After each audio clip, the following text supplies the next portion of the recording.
Hey guys, and welcome back to the official podcast of Develop Element Unplugged. And this week, I'm trying something a little different. I'm going to try a slightly different format. If you join us every week, you probably know that I'm usually back there. I usually have a guest or two with me. And today, I actually am going to do something a little bit more intimate. I'm in front of the computer. I'm in the chats. I am going to give you guys a lot of content today. This is going to be a very content-rich episode.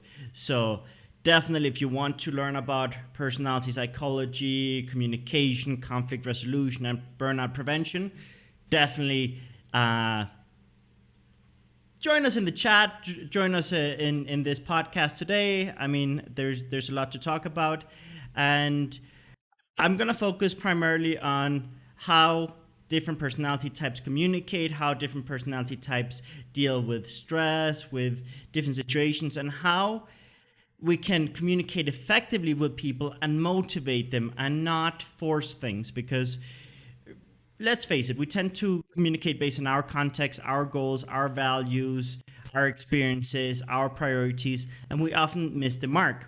And sometimes we miss the mark just because we use the wrong words or the wrong body language. So I also want to talk to you guys about how you can tweak your body language, you can tweak the word choices, and you can become much more effective with your communication. So without further ado, let's get started. So if you join us for the first time in Develop Your Element, we talk about personality psychology, but we don't do it to limit you. We don't do it to put you in a box. We don't do it to give you a profile. We don't even do personality tests, no any of that.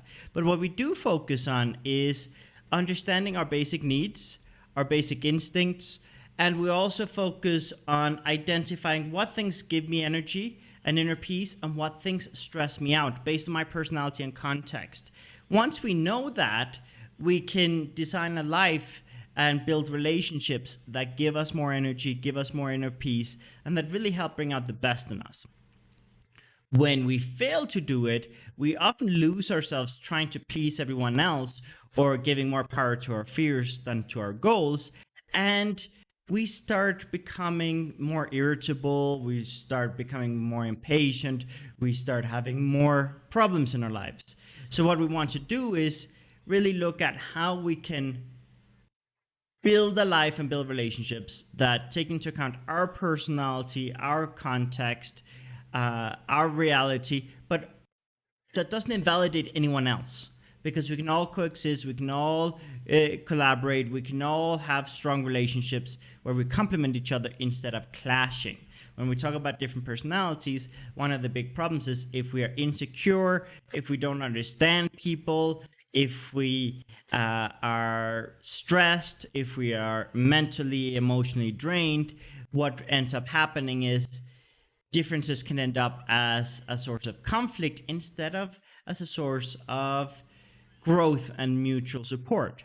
But realistically speaking, if we look at it, differences can enrich any dynamic, can enrich any family, can enrich any business. And there's really a lot of value in focusing on letting the differences enrich things. So what I want to tell you guys about personality psychology before we get started is in Develop Your Element, we really focus on identifying 3 primary personalities that are part of you. We talk about 6 different personality types, which we call elements. We're all a mix of all the 6 personality types. But one thing that you have to know is we're not just one thing all the time. In different moments, in different percentages, we have different instincts. So you might have periods where you're very extroverted, you might have periods where you're very introverted, you might have periods where you're kind of more ambiverted, a middle energy, and that's perfectly normal as long as those things are done because it's natural for you and not because you're trying to fit in, trying to please others, and therefore lose yourself. So with personality psychology, we talk about how there's what your biological nature, it's the most natural for you, it's the most comfortable for you. We talk about how there is your societal nature, that's how your culture, your family, your religion, your corporate culture, how your friends and how your environments shape you, how they guide you, how they judge you, how they direct you, and how you end up sometimes adapting too much to others, how sometimes you end up losing yourself to fit in or to get approval from others, but how in other cases you're actually adapting to achieve something where you're adapting to actually have more impact. So when we talk about adapting to your society, adapting to your friends, adapting to your family, we talk about adapt in key moments when you know that it's going to unlock something, where you're going to be able to collaborate better, but do it out of generosity. Don't do it out of insecurity. If you're adapting because you're afraid of rejection, if you're adapting because you're afraid of judgment, you're not gonna deliver your best self. So focus on adapting when it makes sense, when you really can have that impact. Really, it's a matter of, okay, right now, if I adapt, there's gonna be better collaboration. If I adapt, it's gonna be nicer. If I adapt, there's gonna be more harmony in this situation, and people are gonna be grateful for my effort, right? Everyone appreciates when someone steps out of the comfort zone. Everyone appreciates when someone does something out of the ordinary, out of generosity. But what we don't like seeing is people losing themselves, trying to please everyone else, and therefore getting more stressed, getting more tense, and really becoming a worse version of themselves. In Develop Development, we talk about how each person and each personality has a best version of themselves and a worst version of themselves. And the best version of themselves comes out when they are regenerated, recharged, when they have inner battery, where they can concentrate, where they can think, where they have more patience, tolerance, empathy, where they're more productive, where they're more charismatic, where they're just more attractive and kinder. But we also talk about when we are drained, when we are insecure, when we lack context, when we assume things without verifying, when we jump to premature conclusions. We end up burning a lot of bridges. We end up directing our personality in a very not so positive manner. We end up really having unnecessary conflicts. We end up forcing things. We end up invalidating people, and really we lose a lot of harmony in our communication and in our relationships. So what we want to do is quite simply identify what is my biological nature, what is most natural for me, what's my base, what's my starting off point, and then use that to constantly give us a certain level of energy, a certain level of comfort, and then in key moments when it makes sense to be generous and step out of your comfort zone and face certain fears and act outside of your biological personality, do it out of generosity, not out of desperation or insecurities.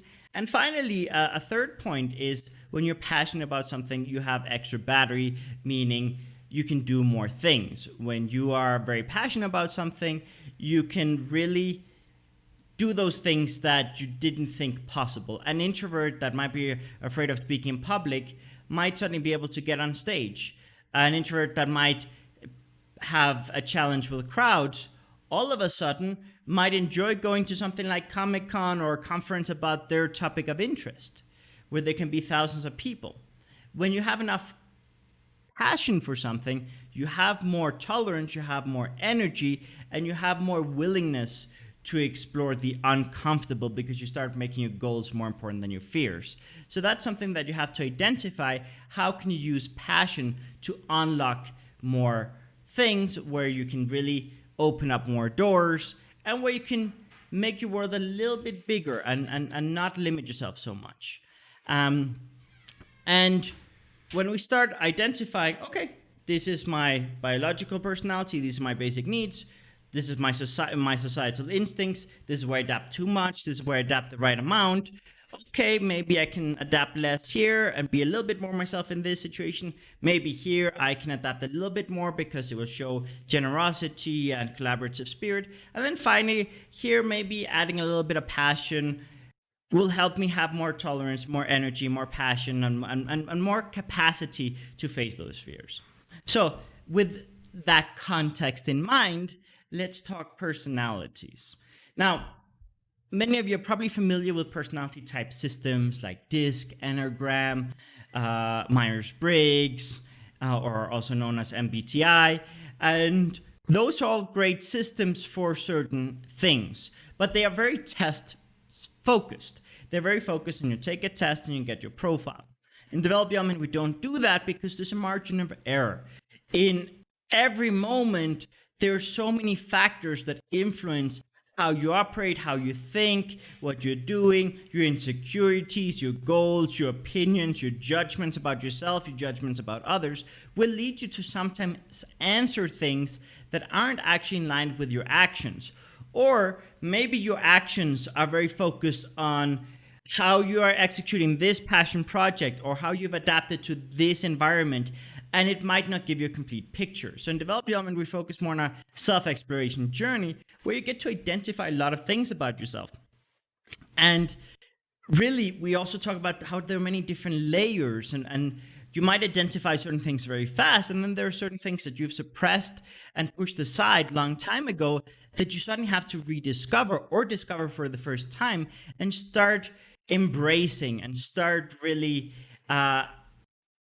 seeing the value in that thing that you have considered is a bad thing. Many times because of rejection or traumas, because we've seen people act a certain way with a certain personality type, we start rejecting those character traits and we outright see them as something negative. Remember, every character trait can be directed in a positive or a negative way. Someone who's overly emotional can direct positive emotions or negative emotions. Someone who's overly perfectionistic or overly critical can use it to either perfect things and help people, or can use it to destroy people and their confidence and cut them into pieces. Someone who's very confident and likes leadership positions can inspire people, uplift people, or can end up putting people down and making them feel like shit. So it's very important that we look at every character trait and every personality as a personality or character trait that can go in any direction, and it's up to you to decide, I want to direct it this way. I want to direct it in a positive way. So when we talk about personality types in development, we talk about 6 different personality types, but before that, I want to talk about the 3 basic, more universal ones. So we have the extrovert, which extroverts, they focus on more physical movement, more constant change. They focus on more socialization. I think the main key point is they need higher social stimulus. They need more friendships. They need to just kind of have more ambience, more life. They can often respond well to adrenaline, to dopamine, to just lively environments. They tend to get more energy at a party or at a social event. They don't burn out as much at a social event, except if there's annoying people and they clash. But in general, more socialization, more movement, more exploration, more action means more energy and inner peace for an extrovert. Then we have the ambivert. The ambivert is a middle energy. They're not totally extroverted, they're not totally introverted. And the ambivert really focuses on being flexible. They can ramp up or ramp down the intensity. They can adapt well to almost any environment. They're almost like chameleons in the sense that they can adapt to high and low social stimulus environments, but they focus really on those strong bonds, on their family relationships, on their friendships, on really building those comfortable environments. They also like building comfortable homes, and they just kind of focus on the comfort and harmony and deep relationships. And for them, the most important thing is not what actions they take, but with whom they take them. Not what environments they spend time in, but with whom they're spending time with. So those are some key points about the ambiverts. And then finally, we have the introvert. The introvert is a personality type that focuses on low social stimulus, more predictability, more structure, organization. They're not as impulsive. They don't enjoy action as much. They certainly can if they prepare themselves mentally for it, but they have to think about things more. They have to prepare themselves mentally more for certain things because their baseline is more of a peaceful, tranquil, reading a book, doing some introspection, watching some TV, doing things where they're just more relaxed in terms of the environment being more peaceful, being more predictable. And that is the polar opposite of the extrovert in many ways. So when we identify just these three differences, then we can learn a lot about our family members, and then we can understand why the extrovert needs to get out all the time and move and explore and see so many people and are constantly pushing for action and excitement, whereas sometimes the introvert needs a bit more alone time, needs a little bit more tranquility. And let me make something very clear. Introversion is not the same as shyness. Shyness is the fear of judgment, fear of rejection, fear of that kind of, it's more of a social fear that we sometimes can have, and it can happen to all of us. Even me, I'm more of an extrovert, but sometimes I'm shy in some environments.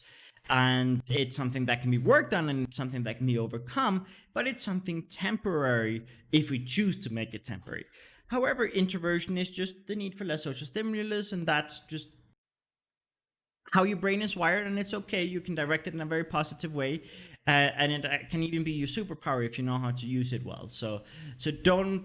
It's important not to mix up those two, because a lot of people are like, oh, I don't want to be an introvert, I want to be an extrovert. Introversion is great. What you might want to work on is shyness. If that's stopping you from achieving certain things, then work on that shyness. Work on overcoming your fears. Work on facing those fears, and really identify how shyness might be limiting you. But you don't need to worry about introversion. That's actually, I personally am not introverted enough, and I depend on a lot of introverts in my day-to-day life to help me out, because they complement me a lot.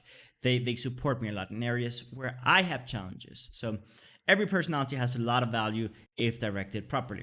Now, that kind of sums up the three kind of main categories: introverts, ambiverts, and introverts, ambiverts, and extroverts. But I want to talk to you guys about the 6 elements. In particular, today the focus is going to be on communication, but there will be a little bit of conversation about burnout management, about being regenerative versus drained, because we're going to communicate in a much more positive way when we are more regenerated, when we have more mental clarity, when we have more inner peace, and really bring out the best in ourselves, and also when we can bring out the best in others. So communication should always include an element of focusing on bringing out the best in each other. It should not just be on, here's the issue, let's solve this, or let's achieve this, or let's come to a conclusion. We need to think about the consequences of our actions and how we can optimize our actions and our communication. Because sometimes just tweaking the word choices a little bit, sometimes just saying something a little differently, or using slightly different body language, or a slightly different intensity, or picking slightly better timing can change everything. And to give you an example, an introvert, if you give them a heads up a week in advance or several days in advance about a social gathering, they might be able to plan and take the necessary actions to recharge the battery and prepare themselves mentally to actually enjoy that and not stress out. But if you come 5 minutes before and say, ooh, there are guests coming over, ooh, we're going to go to this event, ooh, we're going to do this, and come with that impulsivity that extroverts actually enjoy in many cases, the introvert might get extra stressed. So just taking into account these little things about how our communication, our timing, our delivery can either create more stress or more inner peace, that's a very valuable thing that we need to always have in mind. We need to be mindful of that, because many times we operate in autopilot, many times we focus so much on the task at hand that we don't really think about the basic needs that everyone around you has. So let's talk about those basic needs and those basic instincts. So let's talk about the 6 elements. Friendly reminder, we're a mix of all 6. We all have all 6 in us. We don't have tests to tell you what you are, but you will start identifying, oh yeah, this makes sense to me. This is comfortable for me. I tend to do this. Okay, this might be part of my biology. And it's a continuous process of exploring what's most natural, what's most comfortable.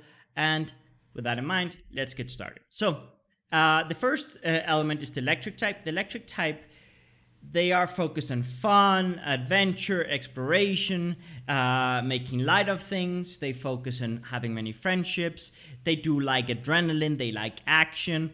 They like that constant change. And they can get bored easily if the environment is too much of the same, if they're seeing the same four walls or the same four people. So they need more variation in their life. In the communication with them, there's certain keywords that really go far with them. Let's go on an adventure. Let's go explore. Let's go have fun. Okay, that's enough seriousness for now. Let's do this. Or let's lighten the mood a little bit. Things a little too tense. Things like that. Adding those types of phrases can really make them feel so much better, can motivate them, can energize them, and can get them back on track. So if you're working with an electric type and you see them getting very tense because they're sitting for too long, or the conversation is too serious, or they haven't been able to get out and see something different, then change it up a little bit, change the environment, change the energy, change the excitement. And you can do it both in the environment in which you're spending time, or you can change up the environment. So, for example, now in quarantine, a lot of you are going to be like, well, we're not allowed to go out. We can't go see our friends. We can't do that. Okay, but how can you build that excitement in the environment that you are? Well, you can redecorate the room. You can, here in the office, the electric types, they like having these Nerf guns and have a little Nerf gun war and just kind of have more excitement, more action, right? So how can you implement that in everything you do? But especially in your communication, the way to motivate an electric type is that it's just make it more exciting, make it more fun, make it more light, make it less serious, and they will respond much better. However, if you try to be too structured, too precise, too exact, they're going to get so tense, they're going to feel so uncomfortable, they're going to feel like they can't be themselves.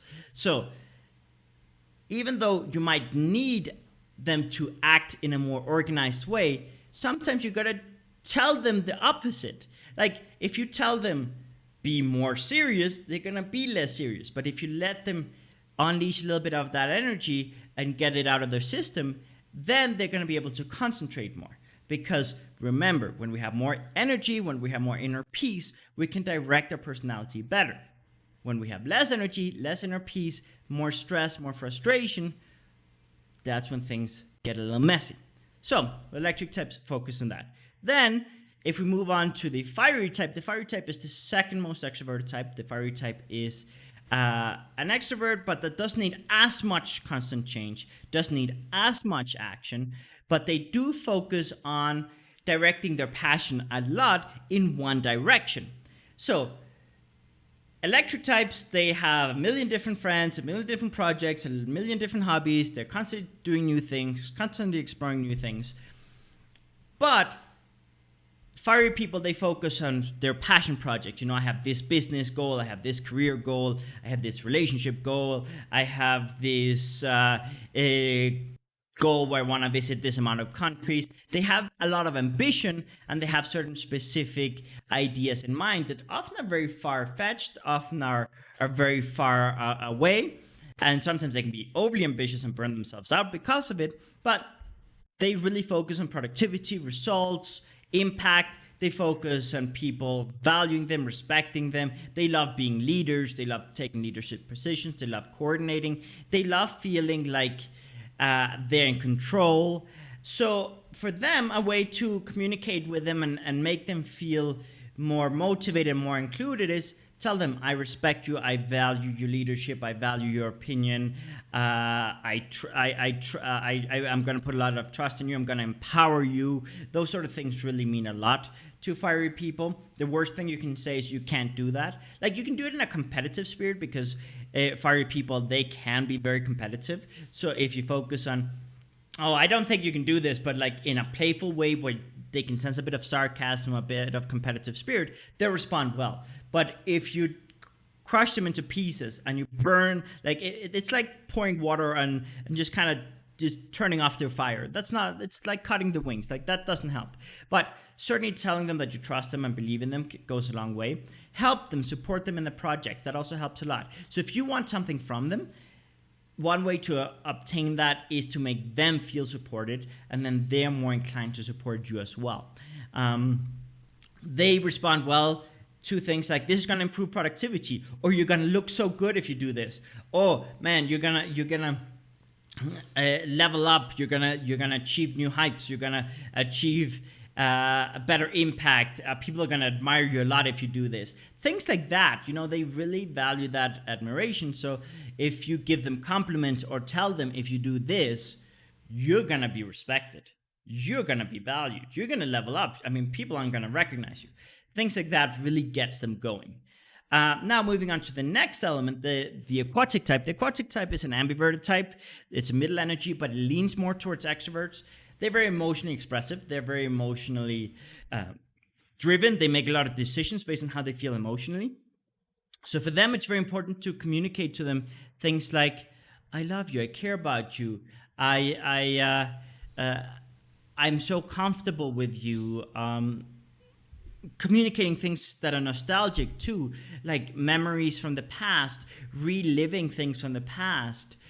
There are people that respond well to all these things. So bringing up the past but positive experiences from the past can really inspire them. Communicating emotions to them and opening up to them can really, like, if you have a vulnerable moment, like you say, like, I feel like this, I'm feeling sad, I'm feeling guilty, I'm feeling stressed. Like, if you open up emotionally to an aquatic person, they're gonna get very motivated. They're gonna be feel so good. They're gonna feel that connection. With them, you also have to communicate directly, like look at them in the eyes. Like, don't be on your phone. Like, if you're on your phone like this and stuff, they're gonna feel very stressed. But if you look at them in the eyes, you're present. You're not doing a million things. You're there completely with them. That makes them feel so good that whatever it is you're trying to achieve, you're much more likely to achieve it. Whatever message you're trying to get across, it's gonna get across much more effectively if you're very present with them. However, if you're multitasking and making them feel like they're not a priority, they're gonna get frustrated. They're gonna feel like you don't care. So open up emotionally with them, express your feelings with them, talk about their families, talk about their personal life, make it more personal. I don't care if it's a professional relationship with them. Just showing that you care about how their family is doing, that goes a long way. Just showing to them that you care about how they're feeling emotionally, that goes a long way. Ask them, how do you feel emotionally? How do you feel about this? There's a comment, Manatee saying, being on the phone is rude, no matter what element you are. I am a very rude person. A lot of people get frustrated because I'm always on my phone. But yes, it's rude. Listen to her. But yeah, with aquatic people, it's especially essential to not be so distracted and to be as present as possible, because they really value that connection a lot, and it really enriches them a lot to feel that connection.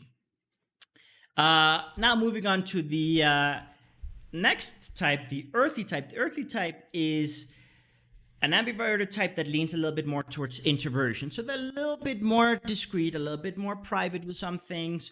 They are very focused on harmony, peace. They love being peer mediators. They love being diplomats. They love resolving problems. They love supporting people. They love saving people. They often have a savior complex. They're very, very generous by nature. They generally focus on other people's needs before their own needs. So when you communicate with them, focus on ethics, focus on values, focus on how to really bring out the best in people, how to make sure that everyone is comfortable, how everyone is happy. To give you an idea, I am a mix of fire and earthly. And my earthly side, when I worked in sales in the past, when managers would come up and focus on motivating me with money, I was like, I can get money easy. That does motivate me. I want to focus on customer service. I want to focus on customer experience. I want to create loyal clients that come back to me because they know that I am ethical. I am not scamming them. I'm not taking advantage of them. And so for me, the easiest way the best way that managers could motivate me was to tell me things like, I trust you, I appreciate your ethics, you're so good at customer service, you're so good at this, and you really take time with the clients, and I appreciate that. things like that. Earthly people, they really focus on being generous, being kind, being inclusive, being ethical. So they respond well to things that focus on ethics. They don't respond well on things that are manipulative or things that are not ethical or things that aren't inclusive. They are very focused on everyone's well-being, and they are not selfish either. So you will not be able to motivate them with personal gain just for them. Like, to give you another example, earthly people, if they're going to buy a car, they're going to get the whole family to sit in every seat to feel that it's comfortable. They're going to think about when I buy cars now, I think of my whole team, and I bring the whole team with me to sit in all the cars. And that's something that earthly people, they always think, how is this going to influence other people? Earthly people are not possessive whatsoever, which means they make choices. They will ask for birthday gifts that they later will pass on to other people. They share their things a lot. What's theirs is for everyone else as well. So if you want to communicate effectively with an earthly person, just remember that they need to feel like whatever it is they're doing or whatever it is that they're about to do will benefit the greater good, will benefit others, and will not just be for them, because they have a really hard time doing selfish things. They also respond very well to comfortable environments. They like building nests and stuff. So if you can build an environment that's cozy, they respond very well, and they're going to feel much more comfortable in a cozy environment than a chaotic environment. But they are quite flexible, to be honest. Then moving on to the introverts, the first introvert is the airy type. The airy type is an element that needs a lot of personal space. They analyze things, they overthink things often. They're brilliant minds, but they think of all the shades of gray, all the different variables. They think in a very, very big picture plan, A, B, C, D, E, F, G type way. They need a lot of time to collect their thoughts, organize their thoughts, understand what they're thinking and feeling. And in order to really process all of that, it takes time. So they also don't respond well to pressure. They don't respond very well to urgency. And they do focus on that kind of feeling of oh, I have time to collect my thoughts and make a wise decision. With airy people, just give them that peace, make them feel like there's no pressure, there's no rush. Even if there is, tell them there's no pressure, there's no rush. Even if everything is burning down, tell them I've got it under control, even if you don't. Even if they can see right through you, just for them knowing that not all the burden is on them and that the responsibility is shared goes a long way. Also, respect their space. So don't be invasive of their space, don't be invasive of their privacy. Respect them. Respect that they need more physical space, they need some alone time every now and then. Include them when they're alone. Send them a little message, be like, yo, we're going to be doing this thing. Do you want to join? No pressure, but you can join if you want. That goes a long way. But if you pressure them, not so good. If you ignore them totally, not so good. A middle point where you say you're included, you're taken into consideration, but you're not forced. That's a good one. Airy people also respond well to understanding information. So if you can provide them with more information that gives them confidence to make a decision, it goes a long way, because if they feel they don't have enough information, it's harder for them to make a decision. So they will get paralyzed if they feel like they don't have enough information to make a wise choice. They also can benefit from sometimes you helping them make a decision, because they can sometimes be indecisive. So if you can help provide your confidence and reassurance and reduce risks in their mind, that goes a long way, because they are very risk averse. So if you can reduce risks in their mind, the better. If you can be like, I'll take the responsibility if something goes wrong. You know what? I can vouch for this, and I'm pretty confident that we can do this. So if you provide them with that, it's key. And there's another message here from NT that says, yeah, we love information, any kind. Yeah, information for airy people is power. Information for airy people many times is confidence. Information for them really gives them more peace to make decisions.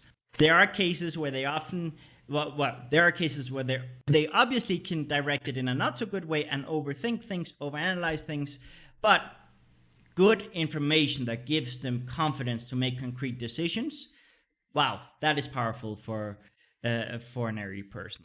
Now, moving on to the final type, the metallic type. The metallic type focuses on exactitude, precision, being to the point.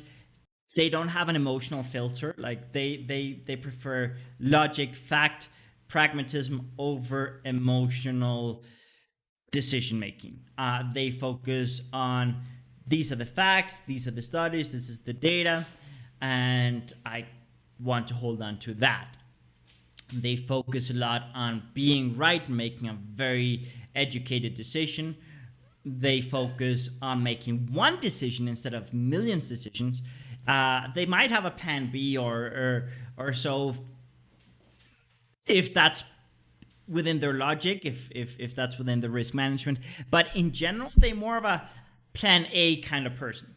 They're like, I'm gonna make a perfect plan, a foolproof plan, a plan that won't fail, and I'm just gonna analyze and verify it to the point that I'm so confident in this plan that this is the direction. So they can be very firm, they can be very stubborn, they can be sometimes arrogant with their decision making and kind of forceful with their decision making, because they feel like they're the ones that have taken most time to process, analyze, and make an educated decision. The challenge with metallic people is sometimes they don't update their context. Sometimes they're making decisions and coming to conclusions based on pattern recognition that has incomplete data. Sometimes they make decisions based on how the facts were 3 months ago or how the facts were a year ago, but there might be new data that they haven't taken into account. And that can make them quite rigid when it comes to change. And flexibility is not their strong suit. They really like their routine, their structure. They like improving efficiency. So they like coming to conclusions that save them time. And reevaluating their ideas can be a bit of an effort for them. So something that works very well in communication with metallic people is telling them, I value your input. I know you're an expert on this. I know you have studied this much more profoundly than I have. Things like that go a long way. Providing them with analysis is very, very powerful too. Having educated conversations with them, having very technical conversations with them is also very powerful. They love having technical conversations. They love understanding things at a very technical level. So if you can match them or even get close to matching them in technical jibber jabber, they will be like, whoa, this person knows what they're talking about. And they will listen to you much more if they feel like you know what you're talking about. If they feel that you are just talking out of your ass and that you have no idea what you're talking about, they're gonna be like, yo, you don't know what you're talking about. This is crazy. So for them, backing up your opinions with data, with facts, with history can go a long way. However, if it clashes with the ideas they already have, and if it makes them feel like they're wrong, it can backfire, because there's nothing worse for a metallic person than to feel like they're wrong, because then they're like, if I'm wrong with this, what else am I wrong with? Because I put so much thought into this, I analyzed it so deeply. How did I mess up? How did I miss the mark? I don't understand. And then they can have a really big internal conflict. So it's better to add to what they already know, to update them on what they already know, instead of telling them outright they're wrong. They love telling other people that they're wrong, but they themselves have a hard time looking at when they themselves make a mistake. They really don't like making mistakes. So with them, just be like, yo, there's this new information. Have you taken it into account? Have you seen the new data on this? Have you seen this new study? Have you seen this new thing that happened? Have you are you aware of the current events? Like, just kind of updating them with news. That's powerful. But telling them outright, yo, you're wrong, can make them shut down and can Either make them overly forceful and insistent, convincing you that their conclusion is correct, or making them overly insecure and be like, what else am I wrong about? Oh my goodness, I can't believe it. I messed up, right? So don't go there if you can. Focus more on complementing their process and supporting them into understanding whatever it is you want to communicate to them in a way that doesn't invalidate them, but rather just adds on to what they already know. Now, those are kind of the basics of how to communicate to each of the 6 elements. But one thing I want to emphasize is each element is going to be more tolerable, more empathetic, more understanding of other elements, other ways of being when they're regenerated. So it's very important that you focus on actively regenerating yourself and your loved ones, because if you have too little mental clarity, you're going to force your context, force your opinions, force your way of doing things, and you're going to miss the mark. If your audience is drained and insecure and they lack context and you're just trying to talk to them and it's like you're hitting a brick wall, then it's probably time to focus on regenerating them so that they have the mental clarity to actually listen and understand. That's why communication is more than just saying, these are the facts, this is the information. It's more of a, let me prepare you mentally, let me bring you to a space, an environment where you can be open to hear what I have to say. There are more steps to communication than what we realize. So, with that in mind, with an electric type, if you take them out for an adventure or have some fun or play a game with them or go to a new restaurant and have a meeting or conversation with them in a new place, in a new environment where they feel some breaking of the routine, then they're going to feel more peace, they're going to feel more energized, they're going to feel more excited, they're going to feel happier, and they're going to be more open to hear you. But if you try to force a conversation with them in a place where they're feeling stuck, where they're feeling in a rut, where they're feeling trapped, confined, where they're feeling drained, and where they just feel uncomfortable, they're not going to be able to pay attention. So getting people to pay attention is really a matter of, let me help you regenerate, let me help you feel better, let me provide you with some confidence, inner peace, energy, so you have the mental clarity and willingness to listen and to connect and to collaborate.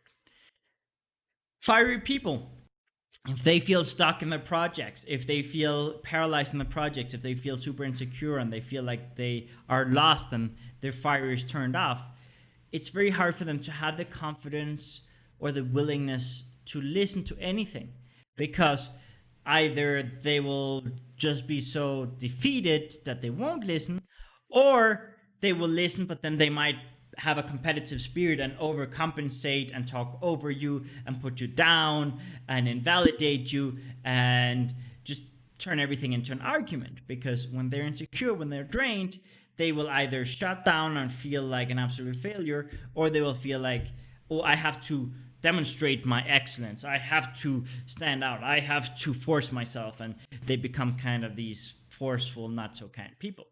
So with them, boosting them up, telling them, listen, I trust you, I believe in you, I value you, you can do this, helping them solve something or help them get unstuck in their projects, asking them about their projects, just get them to talk about their projects and just listen to them with admiration and respect. That'll make them feel so good that after that, whatever you tell them, they're going to be like, oh yeah, this is, of course we can do that. But if you spend an hour criticizing the project and telling them how stuck they are and how irresponsible they are and how crazy they are, how much of a dreamer they are, then they're going to shut down and they're not going to be able to do anything. So just focus on uplifting people before you talk to them. With the electric type, don't tell them they're responsible. Don't tell them that they're silly. Don't tell them that they're like a little kid. Don't tell them anything negative about their playful spirit and their need for constant change. Just nurture that part so that they don't need to force it. Because when you rob someone of something, they're going to seek it out with more intensity. So this goes with all the elements. Provide them with the basic needs so that they don't seek it out in an unhealthy, forced, conflict prone, risky way. Now, moving on to the aquatic type. The aquatic type, yeah, if you open up emotionally to them and if you spill your heart out, if you wear your heart in your sleeve, if you ask them about their family, if you take some time to make them feel, or if you talk to them about their past, things like that, if you just make them feel that emotional connection, then they're going to be much more open to listen to you. They're going to be so willing to do anything for you because they feel that bond, but you have to build that bond. And yes, just don't tell them that they're overly dramatic. Don't tell them that they're overly emotional. If you do that, you'll just create more drama, more separation. Instead, if you see that they are getting more dramatic, if you see that they're getting more conflict prone, if you see them being more possessive, if you see them being more jealous, then it's a sign that they're drained or they're insecure or that they don't have enough context. So identify if there's an insecurity that's a result of them not understanding the context and assuming some negative thing that's not even real. If so, communicate them the real context so they don't fill the blanks with their fears and insecurities. If you identify that they just need to feel a little loved or they need a little attention, give them a little bit of attention and then direct their attention towards whatever it is that you want their attention directed towards, but the starting point is always that emotional connection, that personal connection, and making them feel special. And when they feel special, honestly, they're willing to do almost anything and listen to almost anything. They're very good listeners when they feel that they're connected to you. Earthly type. An earthly type, the easiest way is to pamper them, create a comfortable environment, a nice meal, a nice cup of tea, a just harmonious, relaxing environment where there's not a lot of chaos, where people are comfortable, where they're not seeing tension, where they're not seeing arguments, where they're not seeing fighting, where they just are seeing peace and harmony. If you can create an environment that's peaceful, they're able to listen to you, they're able to receive whatever information you want to deliver to them with a lot of ease. But if there's anyone in the room that's unhappy, if there's anyone in the room that's tense, their tension is going to be like, how can I help them? I'm worried about them. And you can be talking to them and they're going to be like focused on that person. On my earthly side, I can be on stage at a very important event, but if someone on my team or someone in my family isn't doing well, I'm worried. Or if someone in the audience is very tense or it's not like, you see that they're like not feeling well, my attention is going to be on them. And it's very hard for me to be present in what I'm doing. So earthly people, just being mindful of the fact that for them to be open to listen and to receive your communication, you have to provide them with a bit of inner peace, and that you provide them by creating an environments that are harmonious, that are comfortable. And sometimes there might be a problem that needs to be tackled. Maybe there's a conflict, and if you can help the earthly person mediate that and resolve the problem, then they will get a lot of peace. Because an earthly person can be stressed for days if anyone that they see or have any connection to is not doing well. They over worry about their loved ones, their friends, and even people they don't know, but that they see and can perceive their sadness, their frustration, etc., etc. So yeah, help them create those environments and help them resolve any problems that might be distracting them, and that goes a long way to helping them be more open to listen, to receive, to really be able to communicate with them.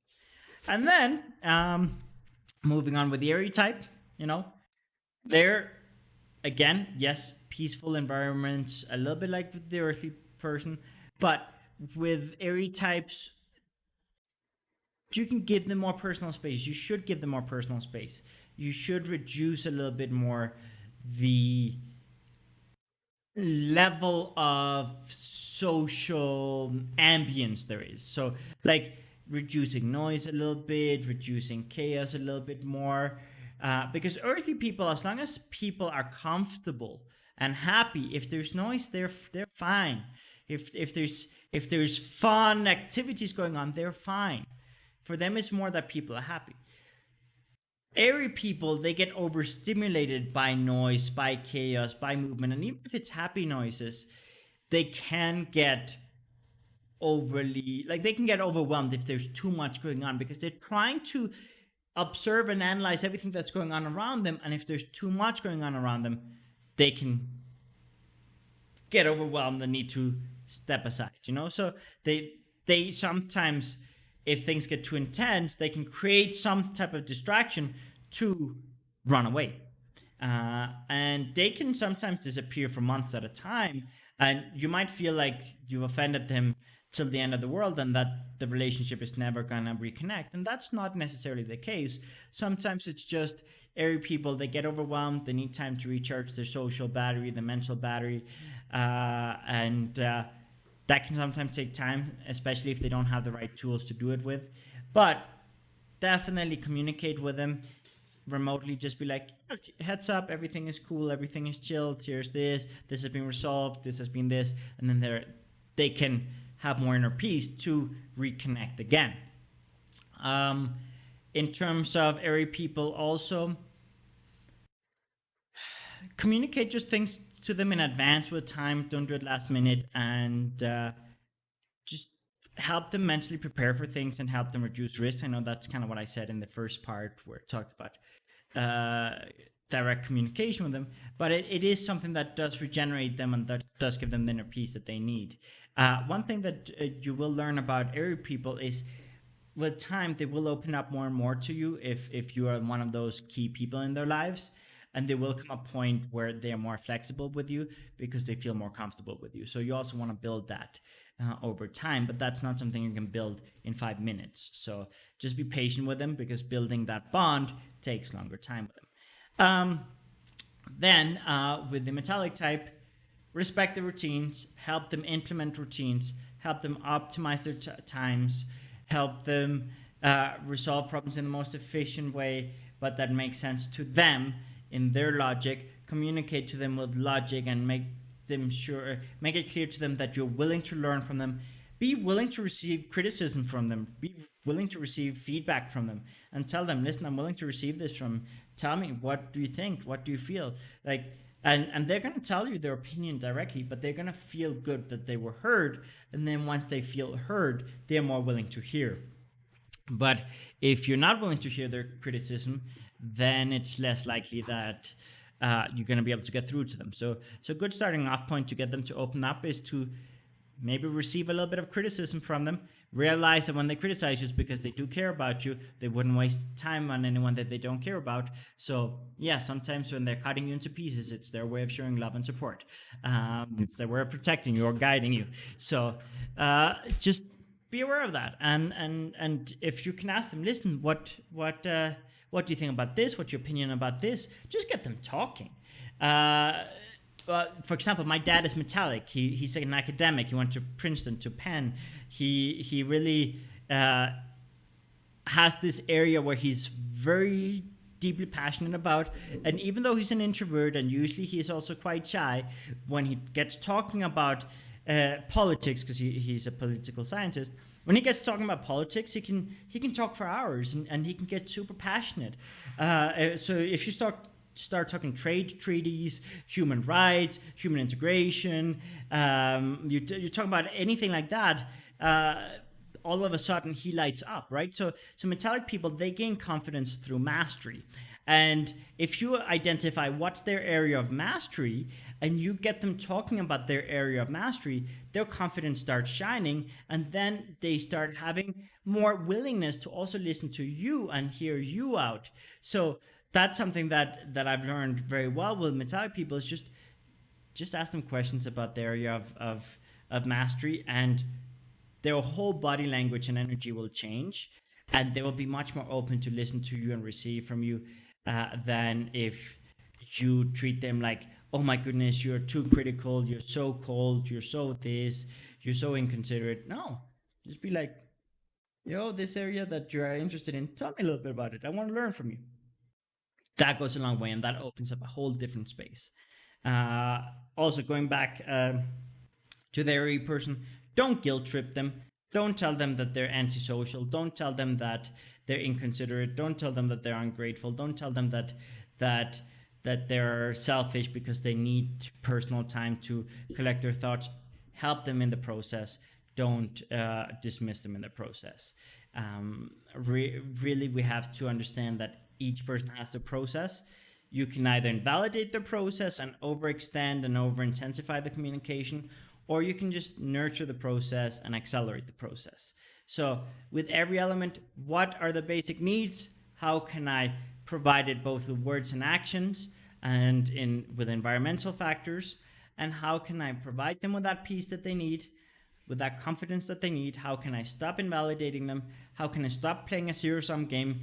For me to win, they have to lose thing. Like, start creating win-win situations where, you know, I can be me, you can be you, we can have our different personalities, we can have our different instincts, we can have our different processes, or we can have a unified process, but that takes into account the needs of each person in the family, on the team, and that goes a long way. If you know, okay, we have to schedule time for this, we have to schedule time for that, we have to make time for this, we have to be patient and flexible with this person on this area, we have to be understanding and tolerant of this person in this area, we have to understand the motivation behind this communication and not take it at face value as well. Because in communication, what happens is if we don't have a dictionary to interpret what other elements are saying, we can get offended easily, we can get hurt easily. For example, a metallic person is going to tell you, you look fat, you look terrible, you failed. Had you listened to me 6 months ago, we wouldn't be in this situation. I was trying to tell you, you didn't listen. Did you listen? No, you didn't listen. Like, they're gonna point out all the flaws. And more emotional type, like an aquatic type, can take it very personally and can get very offended and can deteriorate that relationship further.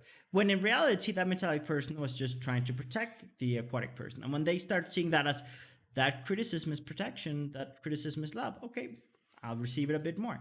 A fiery person is going to challenge you, it's going to push you, it's going to push you to be more productive, it's going to push you to level up, it's going to push you to dress better, to walk better, to put on better makeup or cut your hair better, or like they're going to try to help you level up your status, your impact, your career, and they're going to push you a lot.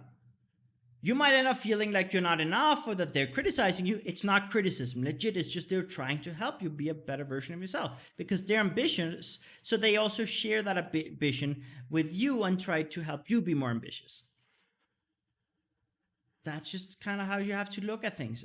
Electric people, they're going to have many different friends, many different adventures, some with you, some not with you. Don't feel jealous or offended if they have adventures with other people. That's part of the basic needs. Just communicate to them how much you want to be involved. That's it. And respect that they sometimes need time with other friends, other people, not just all the time with you. Don't get jealous. Don't freak out. They're not abandoning you. It's just a basic need they have. Great. You identify that? Cool. Now you stop taking it personally. Earthly people are going to worry about everyone, not just you. So don't get offended when they're worrying about other people and paying a lot of attention to other people. If someone is in distress, if someone is sad, if someone is not happy, they're going to focus on saving them and helping them. That doesn't mean they don't care about you. It just means that they care about everyone. Don't take it so personally. Understand that we all deal differently with stress, with frustration, with failure. So some are going to be very hard on themselves. Some are going to be very hard on others. Some are going to blame you. Some are going to blame themselves. Some are going to have a more balanced approach. Don't take it personally. Remember, there's a difference between when we're drained and insecure and when we are regenerated and with confidence. When we know that, we stop taking things so personally. That doesn't mean you should justify abuse or destructive behaviors, but you can certainly control whether you amplify or whether you amplify or whether you diminish that. So look at that. Look at how to, in the room. So look at how to, I missed the mark there. Sorry. I got a little distracted there. But anyway, so yeah, people's communication is based on the mental state. So when they're drained, when they're insecure, when they lack context, they're gonna be much more destructive. That is not a reflection of you, it's a reflection of them. That doesn't mean that their behaviors are justified, but it does mean that you shouldn't over amplify it. It means that you shouldn't overextended, and that you shouldn't take it so personally, and that you can be like, yo, okay, I can throw that thing straight into spam. Next week, we're going to talk about how to build mental spam filters. So with mental spam filters, what can we do? When something is a result of someone being drained, insecure, lacking context, or communicating from a different space, sometimes it's not relevant to us and we can send it straight to spam. Sometimes it is relevant, but we need to have our little dictionary and we need to translate. Okay, this event that at face value looks like this traumatizing thing actually is a kind of nice thing if I'm flexible enough with my mental agility to actually reflect and look at it this way. So sometimes you just got to look at things a little deeper than face value. Sometimes you got to have the curiosity to understand the relevant context, ask questions. Why do you do this? Why do you think this? Why do you need this? Why? And there's usually a good answer for people's behaviors. And then when you have the answer, it's like, oh, okay, I'll support you more in that area. But there are some times where there outright isn't any logical answer. And that's where sometimes developing a spam filter is wise. So next week, what I want to do is that I want to talk about how to develop mental spam filters, which is really more of a, this person doesn't have enough context. This person is coming to premature conclusions. This person doesn't have my goals in mind. This person is imposing their insecurities in me. Maybe their guidance right now isn't the right thing for me, so I'll send it to spam. I can appreciate it. I can express my gratitude. It's not about elitism. It's not about superiority. It's not about being like, oh, I'm better than you. It's more of a, does this apply to me right now? Is this really what I need to hear right now? Or is this going to tear me down? Is this going to make me feel bad unnecessarily? And would I save myself a lot of grief and a lot of sadness if I put this into spam? You can learn from anyone, but sometimes there's some people in your life that maybe are putting too much negativity into your life, that are maybe tearing you down too much, being overly critical of you, and maybe they're doing it in a way that's having a not so good impact on you, and that's where developing that mental filter can help. So I've made a little promo for next week's episode. I'm going to share it with you guys, and then I'll return to wrap up. Hey there, are you currently overly bombarded with advice, feedback, judgments, ideas, news from many different sources? Do you have a hard time processing all this information that you're receiving at any given point? Trust me, you're not alone. Now, I want to talk to you guys about a very important concept that we have to explore to make it easier to deal with all of that information. And that is developing a mental spam filter. I promise you that the majority of the information that you're receiving right now, or feedback that you're receiving right now, is stuff that should go to a spam filter. Because if you pay attention to every input, every piece of information that goes into your head, you're gonna get overwhelmed, you're gonna get lost, you're gonna lose yourself, you're gonna lose sight of your projects, you're gonna lose sight of your priorities, and you're gonna end up feeling like shit. So here's my tip. Look at all this information that's coming in and identify, where is it coming from? What is the purpose of this information? And how does it apply to me? And that is like, okay, I'll give you an example. This feedback that I'm receiving from this family member, it's well intended. This person doesn't want me to make the same mistakes as they did, so they're giving me advice based on their personal context. So you have to take a moment. Is that context relevant to me? Am I going through the same thing? Yes or no? If the answer is no, straight to spam. Okay, this loved one is giving me advice, but they have no idea about my context, my goals, my traumas, my current reality, my finances, etc. They're just giving me information based on surface value information that they're processing. Ask yourself, do they have enough information to provide me with valuable advice? Yes or no? Okay, no, they don't know all the details and all the variables, so that information is not valuable. Straight to spam. Okay, but this other family member is taking the time to give me advice based on my context, my goals, my reality, my circumstances, my general context. They understand me, they understand where I'm going, and they understand where I'm coming from, and they really care about my goals, not just theirs. Okay, let me receive a little bit more of that information. But even then, maybe someone applies all the right things to provide me with advice, but maybe they themselves are living in a reality that I don't want. Maybe this person loves me dearly, is giving me great advice, but their life is terrible. They have made so many bad choices, and I don't want to be in their shoes. Then have to ask myself, do I really want to learn that from them if I don't want to switch places with them? Then maybe you should put it in spam, or maybe revise it a little further and then decide spam or inbox. And this is how you should do with all the information. The same with news. Where is it coming from? What source is it? What are the intentions? What are the political agendas? What is it trying to say? Is it verified, etc., etc.? And then, okay, yes, this applies to me, or no, this, the agenda and this doesn't make sense to me. Spam. There's so much advice, feedback, information that really is flawed, inaccurate, or maybe it's just not applicable to us. And when we build that spam filter, trust me, we feel so much more at peace with every choice that we make, because we're not letting all these different voices and judgments and input sources mess us all up. Like, it's disorienting paying attention to everything. And this doesn't mean that you should outright just kind of shut down and ignore everything. It's just have a filter that helps you listen to, apply, and explore the things that are relevant, and put aside the things that are not relevant. And that doesn't mean you shouldn't have gratitude for all those inputs, all that information, but it's all about how you deal with it. It's all about how you receive it and process it. So if you want to explore this concept further of building that mental spam filter so that you aren't overwhelmed with so much either misinformation or information that's not relevant and applicable to you, join us this Sunday on our live transmission of our podcast, Develop Your Element Unplugged, on YouTube or on Facebook at 11 a.m. Central Time, and the link will be in the description below. So with that in mind, I bid you farewell and see you there. Have a good one. Okay, so I'm back. So there you have a little preview of next week's episode. Next week's episode, as I said, it's about that. It's about how can you stop letting people tear you down as much, and how to learn when to apply the feedback and information you're receiving, when not, how to verify the information you're getting, how to make sure that it's actually relevant to you, actually helpful for you. And again, it's not about being ungrateful for people. You can be very grateful for all the different sources of information and feedback you get.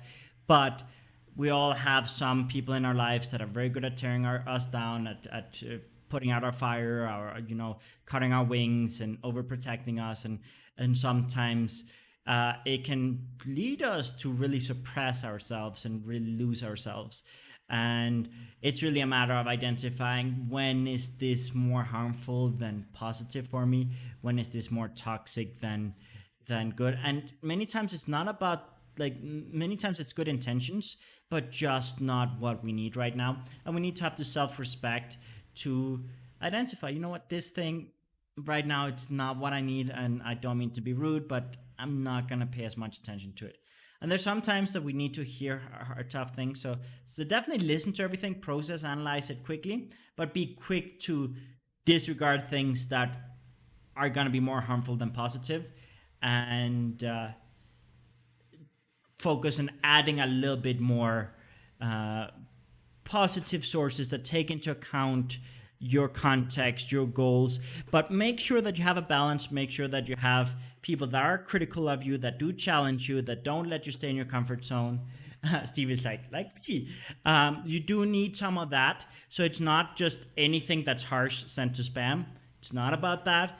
It's a balanced approach. It's just whenever it's overly toxic, overly bad, or just not what you need right now. And sometimes you can literally put it in spam for a while, and then maybe 6 months later, you know what? That thing, that message I received back then, let me process that again, and let me see it with different eyes, because I'm in a different place right now. So I'm getting a comment here. That's such a great proposal, Yannick. Sounds amazing. Thank you. Yes, it's something that for me was very hard to build because as an earthly person, guess what? I care about everyone's opinions. I care about everyone's feedback. I want everyone to be happy. I want to please everyone. And for many years, I tried to make everyone happy and fit everyone's expectations. And I cut myself into pieces and I became the worst version of myself because I literally lost myself. And it was only when I had enough self respect to be able to say, yo, listen, this not what I need right now. This okay, this is actually very beneficial. Okay, this thing it's hard to hear, but I need to hear it. And this thing outright, this is not for me. This is really they're missing the mark. They don't know me. They don't even have curiosity of my goals, my traumas, my current reality. They're communicating based on their reality, and it's not even about me. They're doing it about themselves to feel better about themselves. So I'm not going to give it so much importance. So that's what we want to talk about next week. I think next week is going to be a very, very, very important topic. If you have any friends or loved ones or colleagues that make you feel like shit, that make you feel bad, that make you feel discouraged, that cut your wings, that overprotect you, definitely join us next week because it's gonna be a big process of adding more self-respect to our lives, a more conscious awareness of how we process information. So, with that in mind, I will bid you guys farewell. I will say, see you next week, same time, same place. Thank you very much for all the comments. Thank you very much for being here with us. And as usual, I'm very grateful for you. So, with that in mind, I say goodbye.